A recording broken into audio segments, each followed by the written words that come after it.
Good evening, I'm Wendy Mesley, and this is The National. Send a good picture back to Germany, please. Make sure.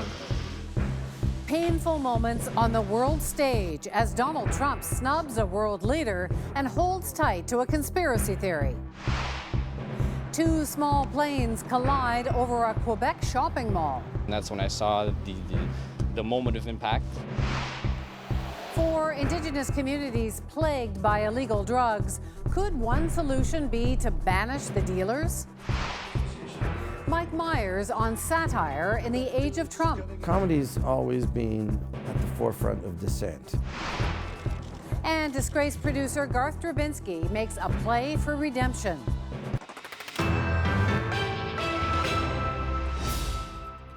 With Angela Merkel's stance on refugees, defense, and trade, she and Donald Trump are worlds apart. And in their first meeting, neither backed down. But those international issues were overshadowed by Trump's defiance on a domestic issue, those unsubstantiated claims he was wiretapped by the Obama administration. Lindsay Duncombe has our story. If this looks awkward, that's probably because it is. No handshake here. The German chancellor reportedly studied intensely to meet the man who once accused her of ruining Germany by letting in refugees. But all that diplomatic preparation was overshadowed when German reporters asked about Trump's accusation Barack Obama ordered his phone tapped. Wiretapping on the Trump Tower, on Trump Organization. Trump joked about it. At least we have something in common, perhaps. Again, awkward. That's a reference to a few years ago when leaks revealed the NSA was listening in on Merkel's phone calls.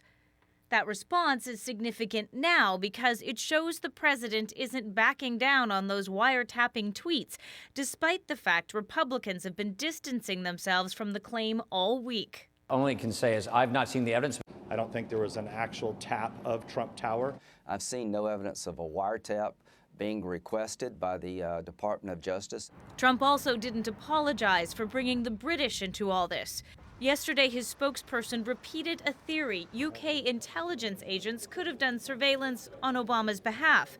The normally silent spies at GCHQ put out a statement saying the claims were utterly ridiculous and should be ignored. He used GCHQ. What the heck is GCHQ? The White House did eventually apologize, but the president maintains his office was merely quoting this man, a commentator on Fox. We said nothing. All we did was quote a certain very talented legal mind who was the one responsible for saying that on television. I didn't make an opinion on it. That was after he treated German reporters to this insult. Fake news. An appalling performance, according to Democrats. And I just have to express my mortification at the president's comments again today. Sure, Merkel's support of free trade and globalization, her pledge to spend more on NATO and work with the new president probably won't make headlines here. But it could have been worse. At least they finally nailed the handshake. Lindsay Duncombe, CBC News, Washington. The Trump administration issued a dire warning to North Korea today. It said military action is an option if Pyongyang threatens South Korea or the U.S. Let me be very clear. The policy of strategic patience has ended. The tough talk came from Secretary of State Rex Tillerson after he visited the heavily fortified demilitarized zone between South and North Korea.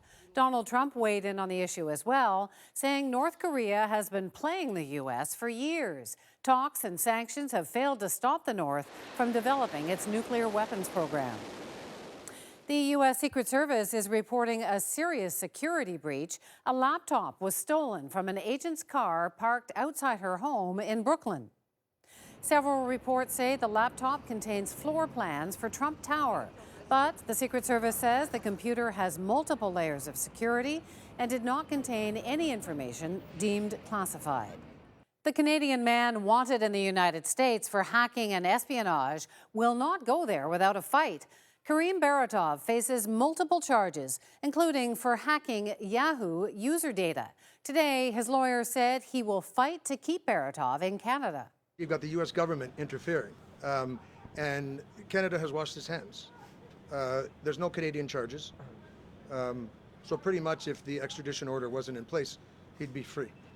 Baratov appeared today in court via video link.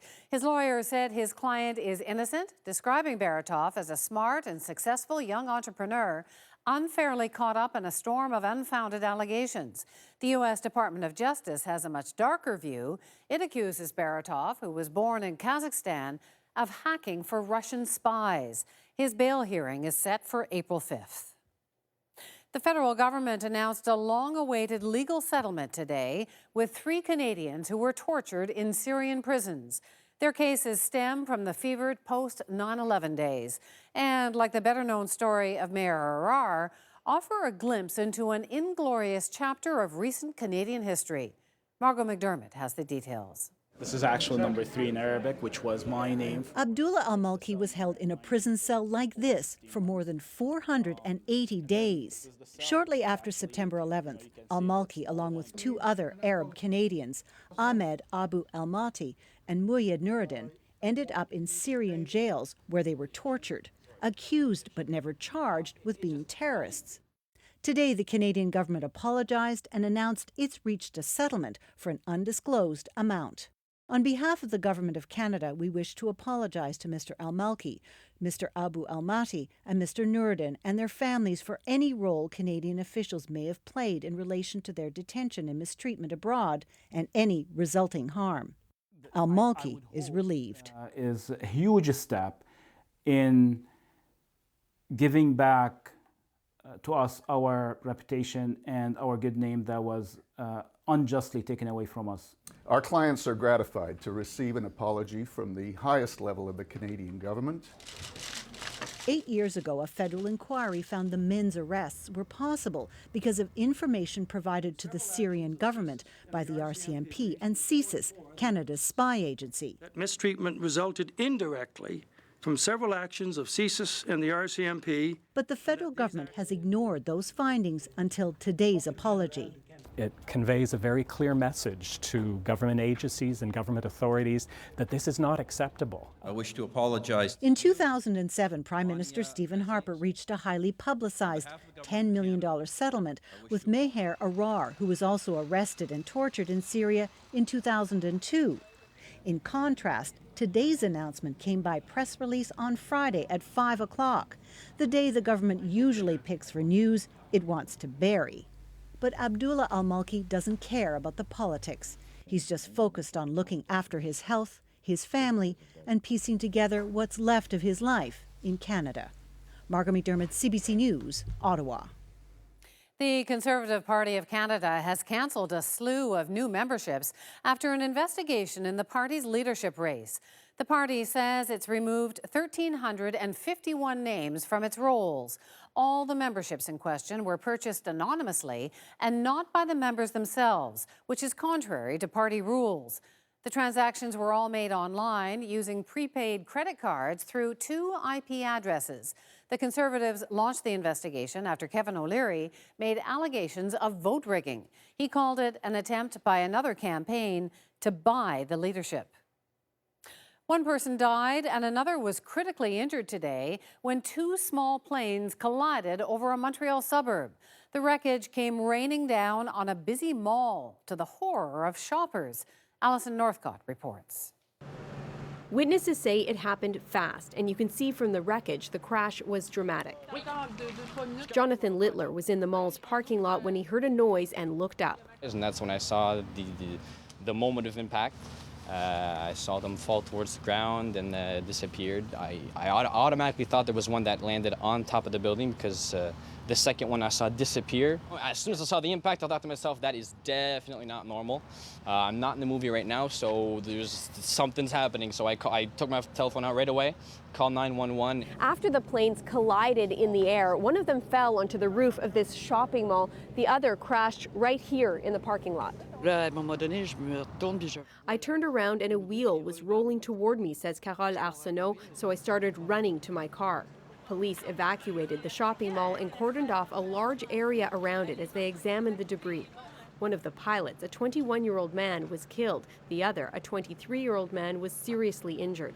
2 witnesses were treated for shock. Right now, we have investigators of the police department. We're trying to verify all hypotheses. We're checking everything out to make sure that, to find out what caused this accident, first of all. Both Cessna 152 planes belong to this flight school that uses a nearby airport. The flight school released a short statement expressing its sympathies to people affected by the crash.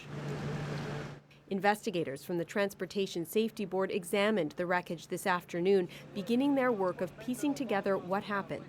There were clear skies in the area today, and it's a popular flight path. Many are wondering what went wrong. It's not unusual for having flights in that area. So what is unusual is to have 2 flights at the same location, at the same altitude, getting into a mid-air collision. That is very unusual. Police are still looking for additional witnesses, hoping to learn more about what happened from the people who saw the crash up close. Alison Northcott, CBC News, Saint-Bruno de Montauville, Quebec. Air Canada is among 11 airlines facing huge fines from the European Union to the tune of over $1 billion. They're accused of running an air cargo price-fixing scheme. The European Commission says the group, which includes Air Canada, Air France, and British Airways, fixed fuel and security surcharges to their benefit from 1999 to 2006. Air Canada was fined $30 million. It denies any wrongdoing and says it will fight the decision. Coming up, producer Garth Drabinsky was jailed for fraud. Can a new musical put him back in the limelight? He wants to be remembered as a great creative force, and he's not going to stop until that happens. Plus, Donald Trump is gutting environmental protections. The outcome may surprise him. For U.S. tech companies, the Trump administration's actions on immigration are a potential threat to their workforce. But it leaves Canada with an opportunity, attracting talent that may face barriers there to the tech sector here. Mira Baines has more on what's being done to move that strategy forward. The virtual world is bracing for a dose of cold reality as the U.S. moves to tighten immigration policies. One solution may be in Vancouver. This is the brain center of the company where we do all of our engineering and R&D. Igor Fatleski is the founder and CEO of Mobify, a growing tech company specializing in apps for retailers. This uncertainty is really dialing down the enthusiasm to travel to U.S., especially for long-term career moves. So we're seeing that change slowly happen. Fatleski came to Canada from Russia when he was just 15. He now employs more than 100 people, and he'll need more. And sometimes there's not enough engineers or executives to hire for all the companies in town. Tensions are rising in the U.S., where tech workers from other countries are facing obstacles. Now is the time that tech stands up. U.S. President Donald Trump has announced his government will suspend expedited applications for their visas. Tech companies in BC spot an opportunity, and the federal government does too.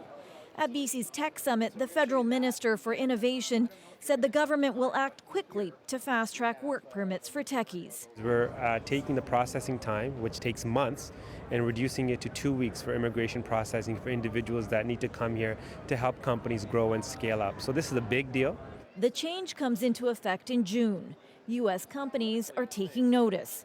This firm is offering to help them set up shop in Canada. And so what we suggest is that they think about moving their operations, or at least a chunk of their operations, to Vancouver, set up a Canadian subsidiary, and that subsidiary would then be able to house and accommodate those employees. Industry experts say while the future is uncertain for the tech world in the U.S., it's clear high tech here is gearing up to take advantage.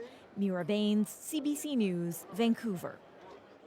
While the opioid crisis continues to sweep Canada, British Columbia's coroner's service has released new overdose figures, and they suggest a thin sliver of improvement, at least for the moment. In February, 102 people died in BC of a suspected overdose, the greatest concentrations in Greater Vancouver and Kelowna. That's a moderate drop from the 116 deaths in January and a substantial decrease from the 142 deaths reported in December. However, officials point out that last month's overdoses are still way up over February of last year. Drug abuse remains a rampant issue in many Indigenous communities, but a Nova Scotia band councillor is taking an aggressive stand. He's pushing for the right to throw drug dealers right out of his community, hoping some of the violence and social destruction goes with them. Tom Murphy explains. Like a lot of places, Indian Brook First Nation has a drug problem. The truck was parked here. And people like Alex McDonald, who've been speaking out about it, believe they've become a target. His truck was recently firebombed. It was a Pepsi bottle wrapped with a rag on it full of gas, and then they threw it at my truck. McDonald suspects it was a drug dealer he wants banished from the community. If the people in the community decide, or band members decide, that anybody get caught doing, pushing drugs in the community, that they have to leave the community, so be it. It's not that far-fetched. In fact, other First Nations are already doing it. Take Obijuan in northern Quebec, for example, where drugs are also a problem, according to this youth worker. Young people have suicidal thoughts, she says, because of the drugs and because the people in their families have drug and alcohol abuse problems. So the community there took matters into its own hands, banning a suspected cocaine dealer. He's from outside the community, this officer says. Since he's a non-member, the community can expel him on the spot. Under the Indian Act, the band argues a First Nation can determine who lives on its territory. But banning someone is not without its legal challenges. It's always a balance. Other governments are allowed to infringe on other people's rights so long as it's sort of done in a balanced way, if they have a reasonable objective and they're doing it in a way that's not completely trampling on somebody's rights. You still have to consult with your community first. So it's a process, and I say the sooner we start it, the better. Some say if you really want to get at the root of drug abuse, you have to improve addictions treatment. But many here believe banishing drug dealers is a good start to dealing with a stubborn problem. Tom Murphy, CBC News, Indian Brook, Nova Scotia.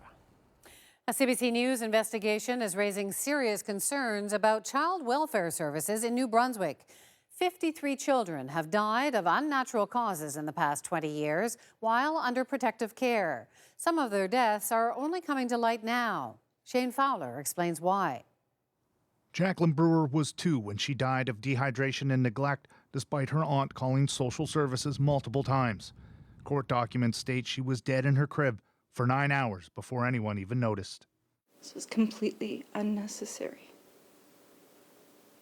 needless, shameful loss of life. 2-year-old Juliana St. Peter had a toy pen lodged inside of her for 3 days before she died from infection. A judge found her mother didn't want to spend the money on the cab fare to get to the hospital. Her grandmother had called protective services a dozen times. As far as I'm concerned, she didn't get any justice at all. She was just a name. Mona Sock was 13 when she died. She had been placed in the home of a convicted sex offender. Her family says investigators later discovered no one had done a background check. She took her own life after it was revealed she was being sexually abused by that man. I didn't expect that she would, happen like this. These are just a few stories of the dozens of children who have died of unnatural causes in the past 2 decades while under the protection of government. As for the details of the other deaths and what is being done to prevent more, the New Brunswick government will not say. The minister responsible says privacy legislation prevents officials from revealing any information at all about these deaths or the investigations that follow. To be honest with you, I'm not sure if the general public is aware of that or wanting to know that information. I'm sure the families do. Premier Gallant has defended the secrecy surrounding these deaths, and when asked today if it's possible that similar deaths have happened in recent months, this was his response. Well, unfortunately, that may be the case, but what I think is... Critics want more transparency. If making some of that information public is the answer to get input from maybe people who should have been asked and weren't, then I think it's important that we do that. Now the province's child and youth advocate is speaking out. He wants the powers to investigate and make public the death of any child under protective care so mistakes can be corrected and the government be held accountable. He says that's what's happening in 6 other provinces, and New Brunswick needs to follow suit. Shane Fowler, CBC News, Fredericton. The world has lost a literary icon. Nobel Prize-winning poet Derek Walcott died today in his home country of St. Lucia at the age of 87. Walcott was known for capturing the essence of life in the Caribbean in works like Omeros, an epic poem of 64 chapters. He published dozens of plays and poetry collections over his decades-long career, which also saw him spend some time in Canada. In 2009, Walcott was the University of Alberta's first ever Distinguished Scholar in Residence. It was 30 years ago this May that Rick Hansen's Man in Motion tour came to a close in Vancouver. Inspired by Terry Fox, Hansen traveled the globe, logging over 40,000 kilometers over dozens of countries, all to prove that people with disabilities can contribute as much as anyone else. Hansen is still inspiring people, including one man who recently paid a hefty price for hoping to share the Canadian dream. Karen Pauls has their story. Hi. Hey. Hi, Sidhu. How are you? I'm doing good. How are you? It's such an honor to be able to meet you. An unlikely meeting between two unlikely people, a Canadian hero. Heard all about your story and your courage. And someone who almost died trying to get asylum in Canada. I'm very happy to see you. Rick Hansen became a paraplegic as a teenager. He thought his life was over. But in 1985, he launched his Man in Motion World Tour, wheeling 40,000 kilometers through 34 countries over 2 years, proving the potential of people with disabilities. Every time we reach an obstacle, we believe with all our heart that somehow, some way, there's a way over it, under it, around it, or through it. His foundation has raised more than $342 million in the last 30 years, changing attitudes and inspiring people. Wow, this man, I've never known him before, but I think this man is my hero and is my role model. Like hundreds of others, Saidu Mohammed walked for hours across snowy farmers' fields, worried about U.S. President Trump's anti-immigration policies, seeking asylum in Canada.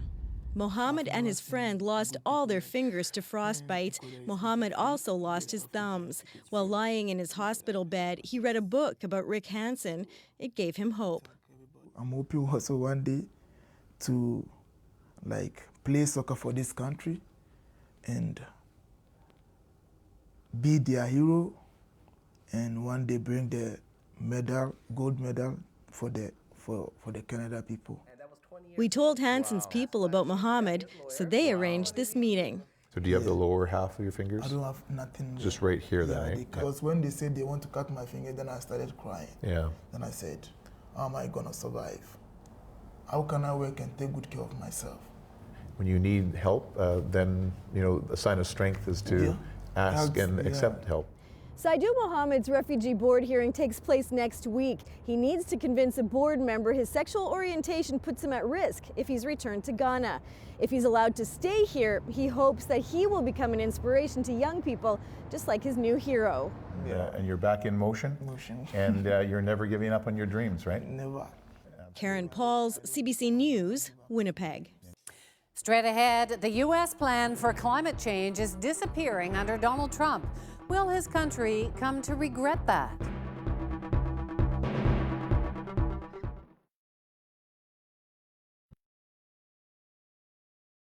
Garth is one of those incredibly conflicted, brilliant, flawed human beings, and that's not an insult. As a theatre producer, Canada's Garth Drabinsky has tasted great success, launching star-studded shows that took Broadway by storm. But as a corporate executive, he broke the law and spent time in prison for fraud. Now, at the age of 67, Drabinsky is bent on making an artistic comeback. His new musical, Suzatska, opens in Toronto next week. Deanna Sumanak-Johnson got a sneak peek at his play for redemption.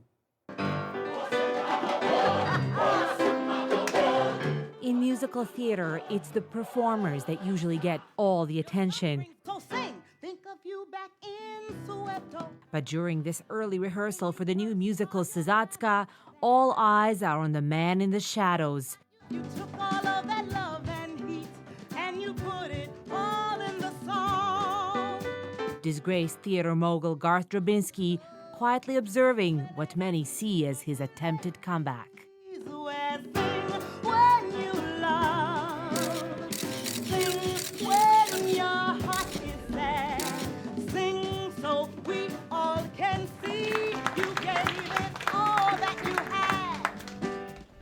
This is seen as Garth's potential comeback. It is. Do you see it as that? Oh, it is. Well, that is factually correct. There's no doubt about that whatsoever. I think it is. I hope it is. I think it is. He sees it. I ignore it.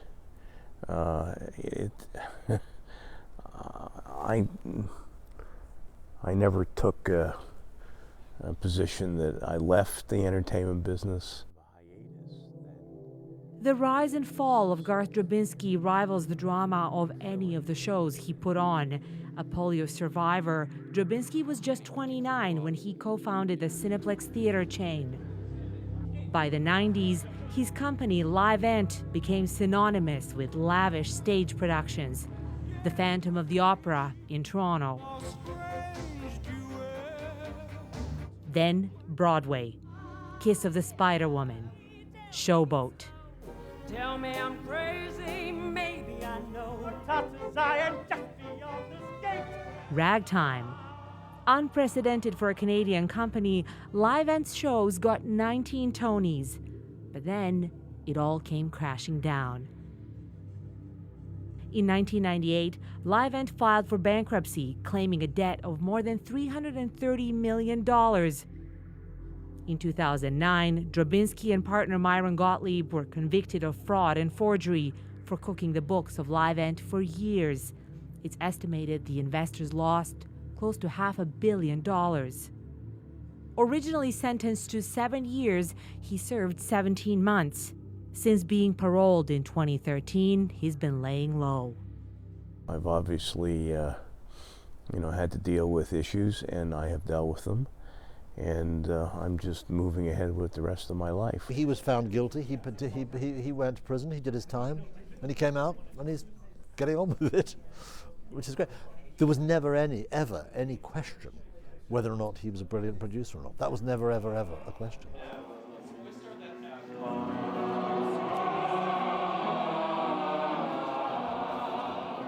Except normally a producer handles the money in the theater world.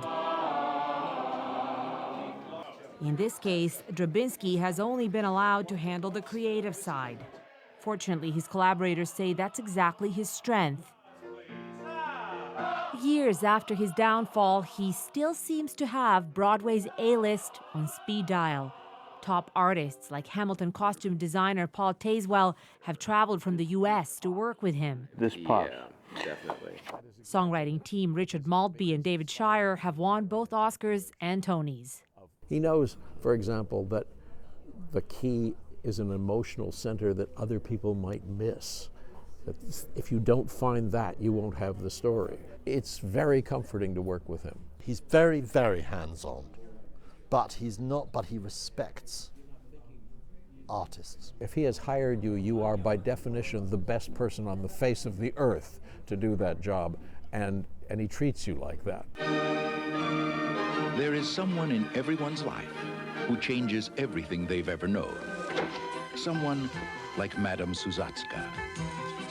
In 1988, his company produced the movie Madame Suzatska with Shirley MacLaine. The story of the eccentric Russian piano teacher and her friendship with an Indian prodigy stuck with him. But he knew changes had to be made to make it resonate more with an audience 30 years later and make it work as a musical.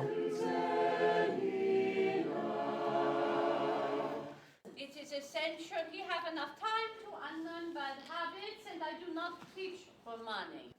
Now, Suzatska is a tale of a Warsaw Ghetto immigrant in Thatcher-era London and her friendship with a talented young pianist who fled South Africa's apartheid. Broadway actress Victoria Clark jumped at the chance of playing the title role. What also resonates with me about the timeliness of this piece is about the racial strife we're still experiencing in the world. and the lack of, especially in the U.S., our country's lack of finding a solution. And I think it really does begin with taking the time to get to know someone and understanding each other. And that's what this piece is about.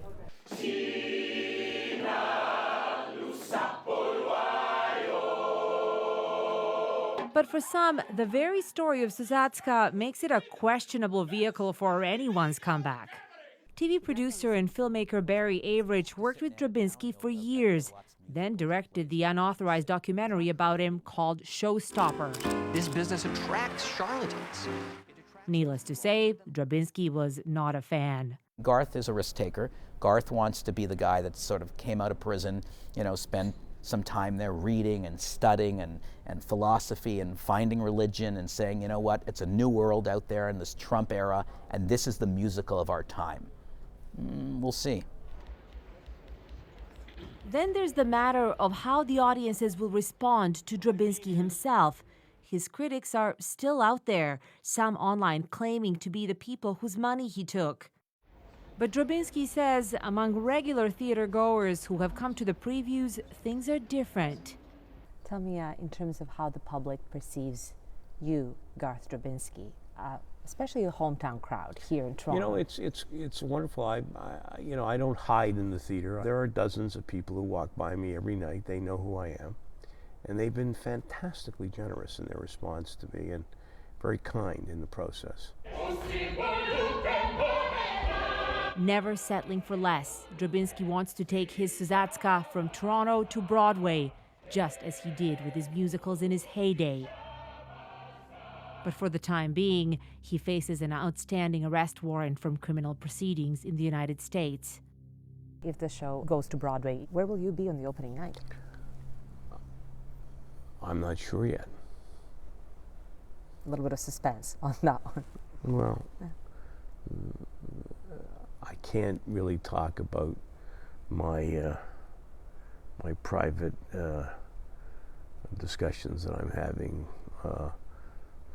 between Canada and other places, and when I'm ready to talk about it, you'll be the first to know. A master of suspense, big drama, and grand finales, banking that he can still fill those seats with a story of two refugees finding friendship, and an equally dramatic tale of a theater world exile who hopes that in the glittery world of musicals where all things are possible, why not a second chance?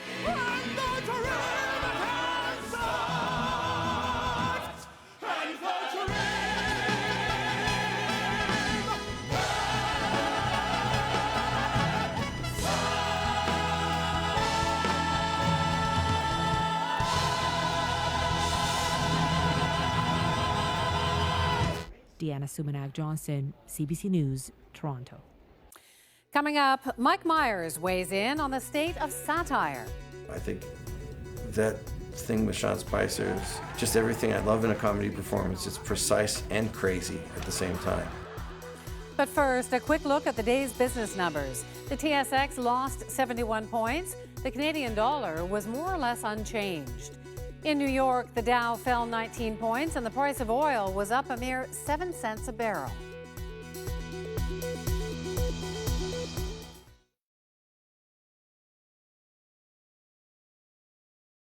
As to climate change, I think the president was fairly straightforward. We're not spending money on that anymore. We consider that to be a waste of your money. That was U.S. President Donald Trump's budget director yesterday, spelling out with brutal efficiency the White House's proposed 180-degree turn on climate change. No more global leadership or money from the world's second leading polluter. No strong efforts to curb emissions at home. The details in the president's budget wish list to Congress are in black and white. The Environmental Protection Agency would be cut by 31%, much of it right here. Discontinuing funding for the Clean Power Plan, international climate change programs, climate change research, and partnership programs. Unlike most U.S. domestic political decisions, this one could hit people everywhere, including Canadians. But how? And in the end, how hard? The attack on the EPA and its climate change role is no surprise. Donald Trump has been scattering clues for months. First, on the campaign trail in coal country. I'm going to lift the restrictions on American energy and allow this wealth to pour into our communities. Once in office, scrapping a rule that stopped coal companies from dumping waste. In eliminating this rule, I am continuing to keep my promise to the American people. Then picking a new EPA chief who denies the impact of fossil fuels. So no, I would not agree that it's a primary contributor to the global warming that we see.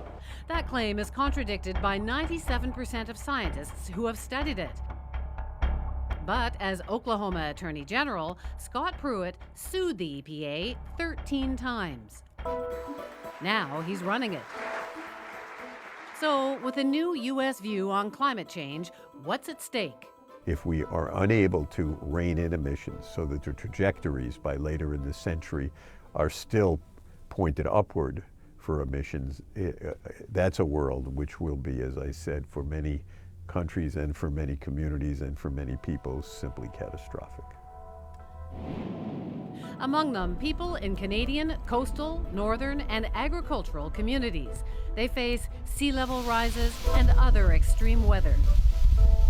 Plus, scientists warned the premiers in 2015 that Canada is warming at twice the rate of the rest of the world. It's been interesting to watch the evolution of acceptance of the climate change issue here in Canada and certainly globally, that it's taken a long time for everybody to sort of nod and say, yeah, we've got a problem. The culprit is well known.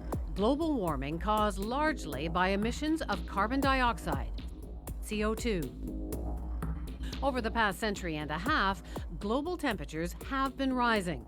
Scientists believe it is key to keep that rise to less than 2 degrees. By last year, temperatures were already about halfway there. And the rate of change is speeding up. The 15 hottest years on record have come since the late 1990s.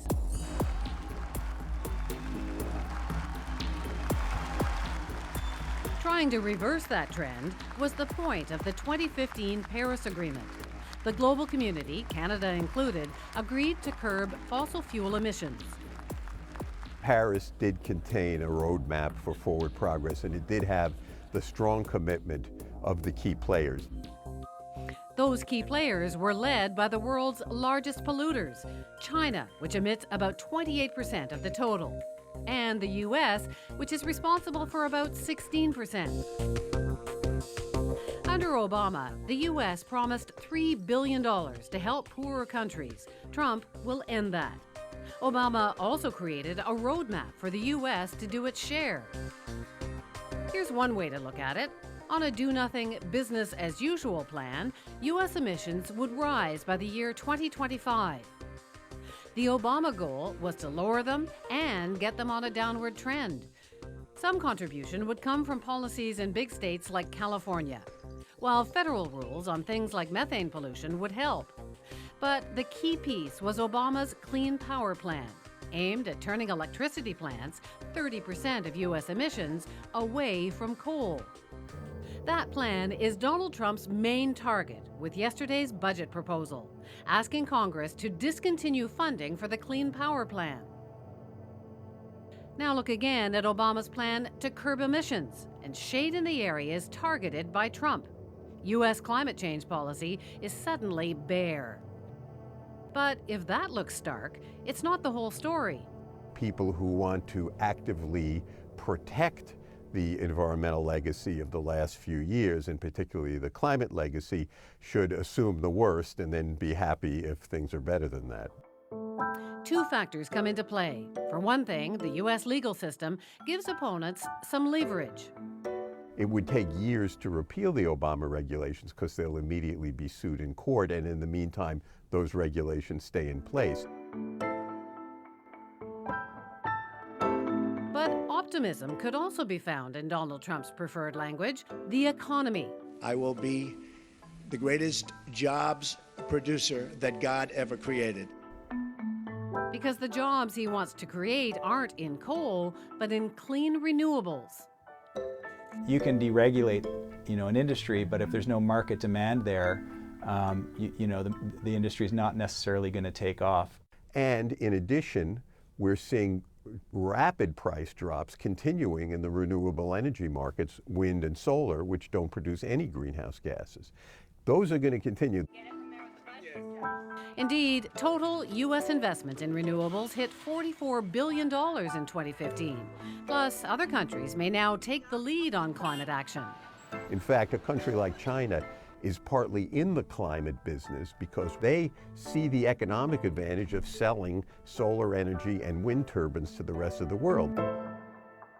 So the U.S. may step out of the climate change game, but that might put it out of step with the world on policy and economics, an opportunity for others, like Canadians, to drive clean renewables, leaving Americans to catch up later. Up next, Canada's international man of comedy. Mike Myers examines the renaissance in late-night laughs, courtesy of Donald Trump.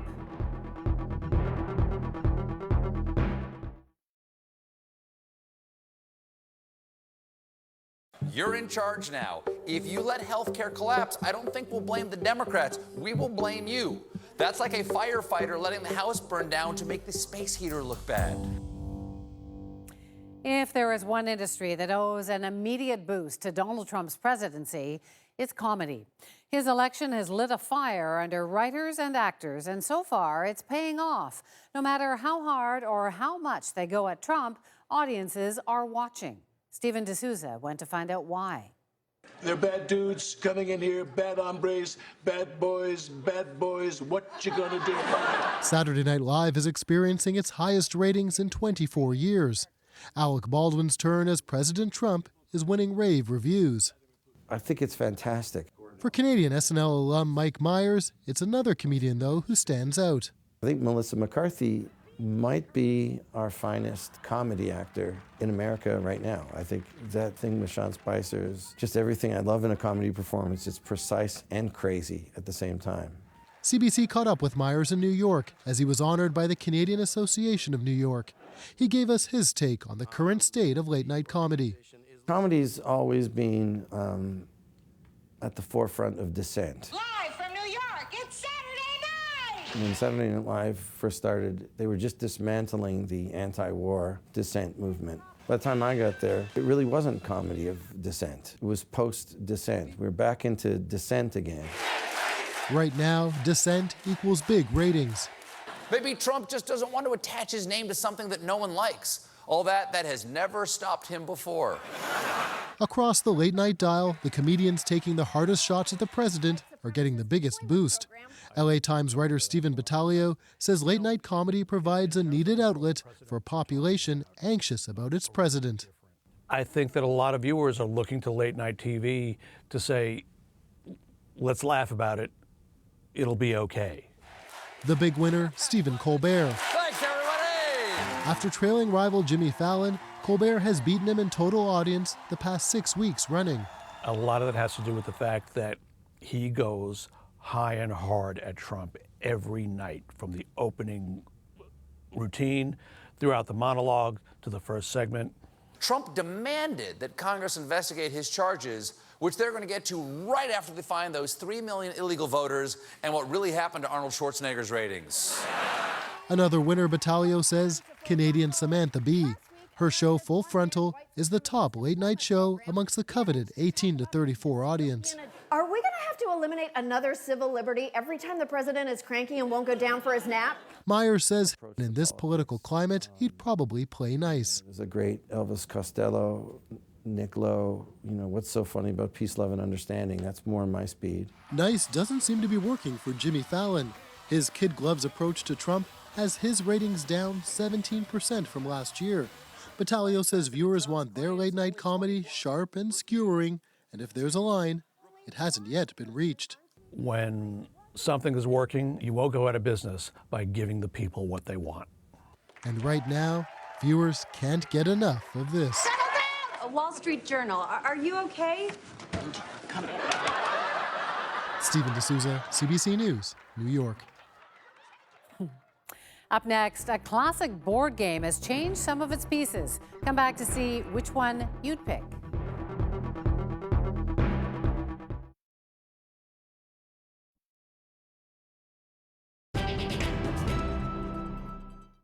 For some, monopoly is the perfect analogy for the unrelenting pursuit of capitalism. So it's appropriate that a free market, of sorts, has chosen some new playing pieces for the very old board game. An online contest pit the 8 current pieces against 56 new tokens. Nearly 5 million votes later, some classics survived. The Scottish Terrier, Race Car, Battleship, and the Top Hat, even the more recent Cat. But 3 new pieces are joining that cast: a rubber ducky, a penguin, and a Tyrannosaurus Rex, which means goodbye to the honest thimble, the boot, modeled from Depression-era work shoes, and the humble wheelbarrow, which won't carry the short fuses of family members on a long road to finishing a game of Monopoly.